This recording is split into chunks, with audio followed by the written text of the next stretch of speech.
Good morning. Thanks for joining us. I'm Jennifer Tavares from the Tompkins Chamber, and I'm excited today that we are going to recognize Ithaca Voice as our Member of the Week.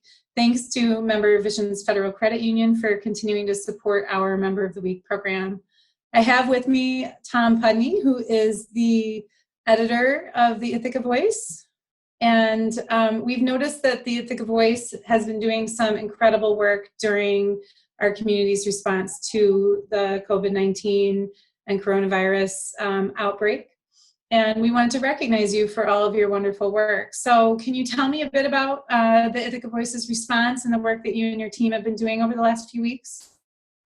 Well, first, thank you very much for the recognition. When you're a reporter, when things are going well and you're doing your job good, you're kind of the furniture and people don't notice. So you're the first to hear when you screw up, but it means a lot to us, recognized by the chamber for the work we're doing. And since the governor declared a state of emergency on March 7th, which seems like years and years ago at this point, we have had someone working every day to update the numbers coming out of Tompkins County and to make sure that people on and off Facebook are both getting access to the governor's daily press briefings.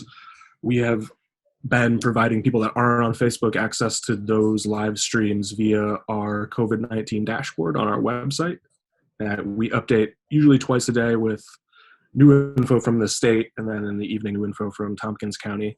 We've also been doing a daily roundup of our coverage, the stories that we write every day, and stories from around the state about what's going on at usually in Albany with the responses that are coming up, and some of the more pressing stories from the national level as well. And we round those up, and there's usually 5 or 6 along with the synapse of what's happened that day. That goes into people's email inboxes, usually around 6 or 7 every night of the week, 7 nights a week.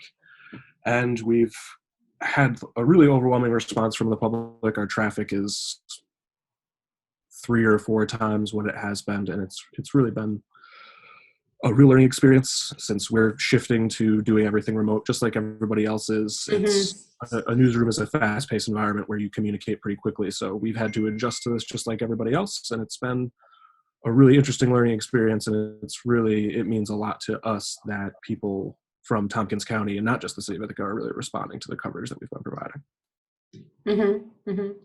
So your model is interesting. You're structured differently than a lot of media or news organizations.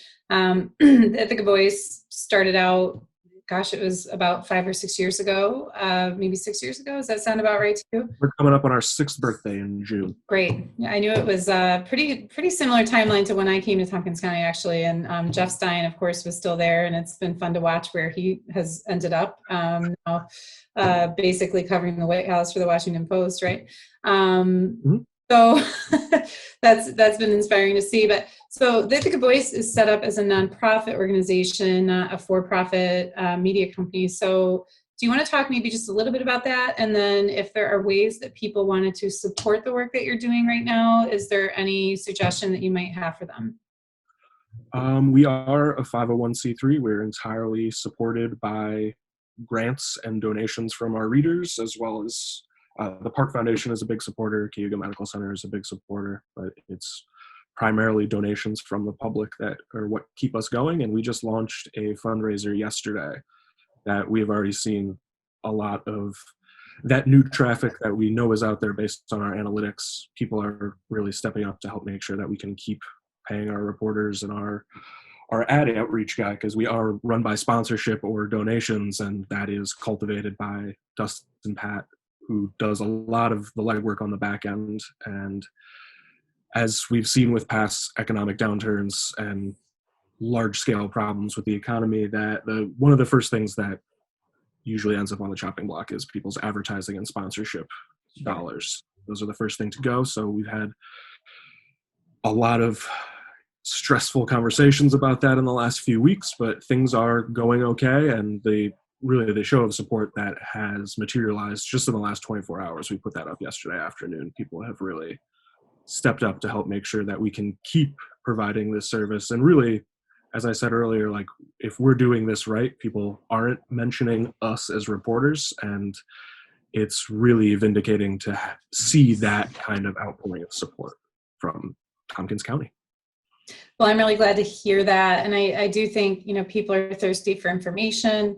They also, I think, realized as much as ever that supporting our local economy and local businesses, local news sources, local organizations is going to be as important as ever. And so, those that can and find value in the work that Ithaca Voice is doing, hopefully will subscribe/donate or support you just as they would any other paid newspaper subscription, or just like so many of us support NPR, WSKG, all those sort of wonderful media sources. So congratulations again for what has been a long trajectory of wonderful coverage of what's going on in our community and also our state, but also shifting your operations to respond to this particular community need right now. Again, today I was with the Ithaca Voice, Tom Pudney, and congratulating them as the Tompkins Chamber Member of the Week.